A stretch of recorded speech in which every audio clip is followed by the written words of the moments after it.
হযরত আলী যুদ্ধের ময়দানে যুদ্ধ করার জন্য যায়, পায়ের মধ্যে তীর বিদ্ধ হয়ে গেছে, তীর ঢুকে গেছে।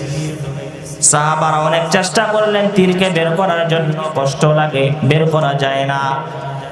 আলী রাদিয়াল্লাহু তাআলা আনহু তীর নিয়ে নামাজে দাঁড়াইলেন।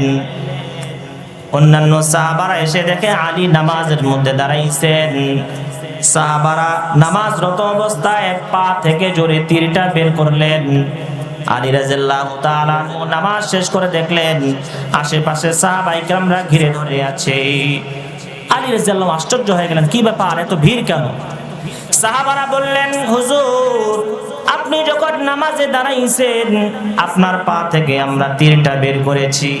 হযরত আলী বুঝতেও পারে নাই, নামাজের মধ্যে এমন মগ্ন হয়ে গেছে, নামাজ থেকে তীর বের করা হয়েছে, নামাজরত অবস্থায় আলীর খবর নাই পা থেকে তীর বের করা হয়েছে। এটা হলো সাহাবায়ে কেরামদের নামাজ। আজকে আমাদের নামাজের খবর নাই। নামাজের যখনই দাওয়াত দেওয়া হয় দুনিয়ার আমাদের কাজকর্ম আমাদেরকে চেপে ধরে। যখনই নামাজের দাওয়াত দেওয়া হয় দুনিয়ার আমাদের অজুহাত, কারো শরীর পাক নাই, কারো বিভিন্ন ধরনের কাজ আছে। আজকে দুনিয়া নিয়ে ব্যস্ত হয়ে গেছি। কাফেররা বলতো দুনিয়াটা মস্ত বড়, খাওয়া দাওয়ার ফুর্তি করো।